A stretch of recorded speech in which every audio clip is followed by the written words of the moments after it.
چین نے افغانستان میں ایک ایسی سڑک بنانا شروع کر دی ہے جس کے ذریعے پاکستانی سی پیک کی اہمیت انتہائی کم ہو جائے گی۔ چین افغانستان کے ساتھ مل کر یہ سڑک کیوں بنا رہا ہے اور اگر یہ سڑک مکمل ہو گئی تو سی پیک کی اہمیت کتنی کم ہو جائے گی۔ سی پیک پر اگر پاکستان نے چین کے ساتھ کسی بھی قسم کا کوئی تعاون نہ کیا تو اس کے پاس دوسری آپشن اسی راستے کے ذریعے ایرانی بندرگاہ چابہار کی صورت میں موجود ہوگی۔ یہ پورا پروجیکٹ ہے کیا اور اس کی تمام تفصیلات آپ اس ویڈیو میں جان سکیں گے۔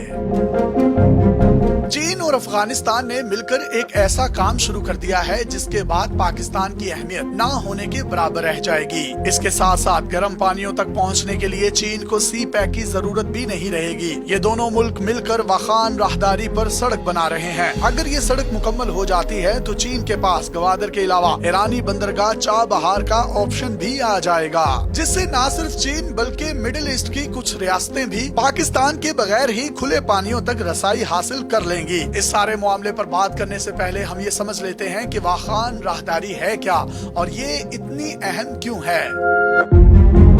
ایک وقت تھا جب یورپی طاقتیں پوری دنیا کو اپنا غلام بنانے کا سوچ رہی تھی۔ روس کو ڈر تھا کہ برطانیہ وسط ایشیا کی طرف نہ بڑھ جائے۔ برطانیہ کو خطرہ تھا کہ کہیں روس انڈیا پر حملہ نہ کر دے۔ اس زمانے میں اسے گریٹ گیم کہا جاتا تھا۔ دونوں قوتوں کے براہ راست آمنے سامنے آنے کے درمیان سب سے بڑی رکاوٹ افغانستان تھا۔ اگرچہ اس وقت افغانستان برطانیہ کے ہی زیر اثر تھا لیکن اس کی خود مختار حیثیت کو تسلیم کر لیا گیا تھا۔ دونوں ملکوں کے درمیان تقریباً 2700 کلومیٹر کا ایک بارڈر بنایا گیا۔ اسی بارڈر کو ڈیورنڈ لائن کہا جاتا ہے۔ برطانیہ کے جانے کے بعد یہی ڈیورنڈ لائن پاکستان اور افغانستان کا بارڈر بن گئی۔ اسی دوران پاکستان، چین، تاجکستان اور افغانستان کی سرحد کے قریب ایک پہاڑی درے میں بفر زون بنایا گیا تاکہ برطانیہ اور روس کو آمنے سامنے آنے سے روکا جا سکے۔ یہ انتہائی تنگ سا راستہ ہے جو انتہائی دشوار گزار پہاڑی علاقے سے گزرتا ہے۔ اس کی چوڑائی 18 کلومیٹر سے ہوتی ہوئی درمیانی علاقے میں تقریباً 65 اور چین کی سرحد کے ساتھ 92 کلومیٹر ہو جاتی ہے۔ جتنی چوڑی یہ راہداری ہے اتنا ہی چین اور افغانستان کا بارڈر ہے۔ اسی راہداری کو واخان کوریڈور کہا جاتا ہے۔ اگرچہ یہ تنگ سی جگہ ہے لیکن اس کی جغرافیائی اہمیت بہت زیادہ ہے۔ یہ وسطی ایشیائی ریاستوں کو پاکستان سے الگ کرتی ہے۔ وسط ایشیائی ریاستیں اور افغانستان لینڈ لاکڈ ہیں۔ لینڈ لاکڈ وہ ریاستیں ہوتی ہیں جنہیں کسی بھی طرف سے کوئی سمندر نہیں لگتا۔ یہ سارے ہی ملک قدرتی وسائل سے مالا مال ہیں۔ سب سے بڑا مسئلہ یہ ہے کہ یہ اپنی چیزیں دنیا کو نہیں بھیج سکتے کیونکہ تجارت کے لیے سمندر کی ضرورت ہوتی ہے اور ان ریاستوں کے پاس سمندر موجود نہیں ہے۔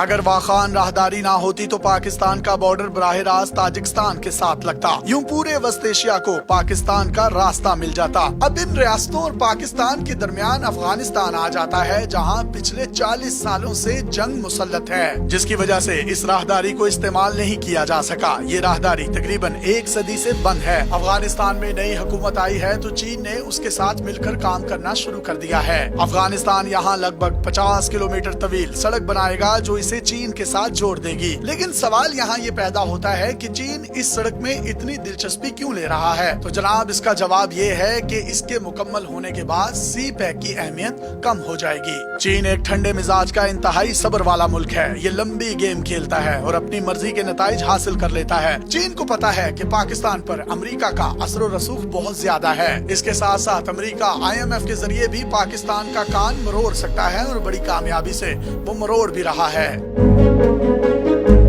پاکستان میں پالیسیاں بھی مستقل نہیں ہوتی۔ الیکشن کے نتیجے میں نئی حکومت آتی ہے تو اس کی چین اور امریکہ کے حوالے سے کیا پالیسی ہوگی اس کا بھی کسی کو کچھ عطا پتہ نہیں ہوتا۔ انہی چیزوں کو مد نظر رکھتے ہوئے چین نے واخان راہداری پر انویسٹمنٹ کا فیصلہ کیا ہے۔ یہ ایک طرح سے چین کے لیے بیک اپ پلان ہے۔ اگر امریکہ کے دباؤ کی وجہ سے پاکستان سی پیک پر کام روکتا ہے یا اس کو مکمل نہیں کرتا تو چین کے پاس یہ آپشن موجود ہوگا کہ وہ اپنا تجارتی سامان گوادر کی بجائے ایران کی چابہار بندرگاہ کے ذریعے روانہ کر سکے۔ واخان سے گوادر تقریباً 1609 کلومیٹر جبکہ چابہار 1693 کلومیٹر دور ہے۔ اگر چین اس روٹ کو اختیار کرے گا تو اس کے ساتھ ساتھ وسط ایشیائی ریاستیں یعنی تاجکستان، ترکمانستان اور قزاقستان وغیرہ بھی یہی راستہ اختیار کر سکتی ہیں۔ اس سے پاکستان مکمل طور پر کھڈے لائن لگ جائے گا اور اس کا سی پیک بھی کسی کام کا نہیں رہے گا۔